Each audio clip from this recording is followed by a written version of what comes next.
یہ جو 30 سال کی جو عجیب سی سیاست ہے پاکستان میں، جو جمہوری جس کے نام دیا گیا ہے، جس میں 2 فیملی مافیا جو پاکستان پہ ہیں، اس میں ایک مت دیا گیا ہے کہ ایک زرداری سب پہ بھاری. بالکل بھی نہیں.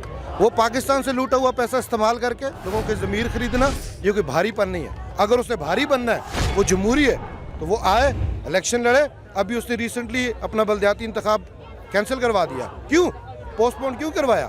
کیونکہ اس کو پتہ ہے کہ پی ٹی آئی نے اگر پنجاب میں مسلم لیگ نون کا حال یہ کیا ہے اس بائی الیکشن میں، تو وہ سندھ میں اس کے ساتھ کیا کرے گی، کراچی اور حیدرآباد میں اسپیسیفکلی وہ اس کے ساتھ کیا کرے گی، وہ اس کو اچھے سے پتہ ہے. وہ جمہوری طریقے سے کسی پہ بھاری نہیں ہو سکتا. ہاں، وہ اس کی بھاری نوٹوں کی بوریوں سے وہ بھاری ہو سکتا ہے. اس کے علاوہ کوئی بھی اس کے پاس مت نہیں ہے کہ وہ بھاری ہوگا. دوسری بات آ جاتی ہے کہ یار جی پہلی دفعہ پاکستان میں کسی بندے نے سٹینڈ لیا ہے، کسی بندے نے چیلنج کیا ہے.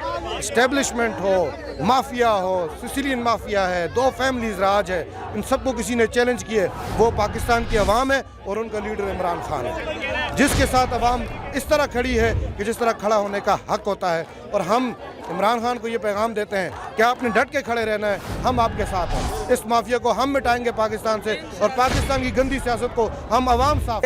جو بوریوں اور پیسوں کی سیاست ہوتی تھی الحمدللہ وہ دفن ہو گئی ہے. اس کے بعد حق اور سچ اور عوام کی انشاءاللہ حکومت آئے گی. آج جو فیصلہ ہونا تھا پوری اسٹیبلشمنٹ نے پوری کوشش کی، لیکن ان پر اتنا پریشر تھا عوام کا، اور انہوں نے تب جا کے یہ فیصلہ اتنے ڈیلے کرنے کے بعد الحمدللہ عوام کے امنگوں کے مطابق فیصلہ دیا. اور انشاءاللہ اس کے بعد توڑ موٹر جب عمران خان تو انتہائی کثرت سے دوبارہ آئیں گے اور اس پوری نظام کو جو ڈاکو راج لگا ہوا ہے انشاءاللہ اس کو بدلیں گے.